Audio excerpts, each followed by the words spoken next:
రాష్ట్రానికి సుపరిచితమైన నాయకుడు, క్రైస్తవ సమాజానికి, తెలుగు క్రైస్తవ సమాజానికి ఆయన విషయంలో మాకు అనుమానం ఉంది. ఆయన మరణం ఎందుకు అనుమానం అంటే రికార్డెడ్ గా యూట్యూబ్ లో ఆయన నాలుగు పోషిస్తానని, ఆయన కళ్ళు పీకేస్తానని ఎవరైతే మాట్లాడిన వీడియోలు ఇప్పటికీ యూట్యూబ్ లో వీడియోలు ఉన్నాయి. మొదలు ఎవరైతే ఉన్నారో నువ్వు ఎలా బతుకుతారో మేము చూస్తారని ఆయన డైరెక్ట్ వార్నింగ్ ఇచ్చాడు. నెల క్రితం కూడా ఆయన ఏమన్నాడంటే నాకు ప్రాణ సంకటం ఉంది, నాకు ప్రాణ భయం ఉంది, నాకు ఆయనకి ఏదైతే ఉందో ఆయనకి ఇబ్బంది కలుగుతుందని ఆయన స్వయంగా ఆయన ఫేస్బుక్ ఐడీలో ఆయనే పోస్ట్ చేశారు. అందుకు మేము అనుమానిస్తున్నాం. మాకు డిఎస్పీ గారి నుంచి మాకు కావాల్సింది ఏంటంటే ఈ యొక్క కేసుని యాక్సిడెంట్ కేసుగా కాకుండా అనుమానితమైన ఎఫ్ఐఆర్ గానీ మాకు వేయాలి, ఎంక్వైరీ చేయాలి, సీసీ ఫోటోస్ మాకు చూపించాలి.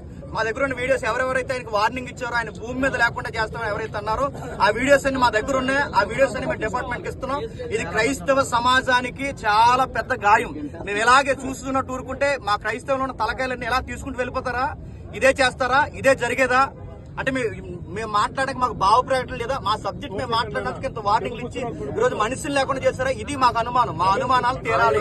దీనికి డిపార్ట్మెంటే న్యాయం చేయాలి.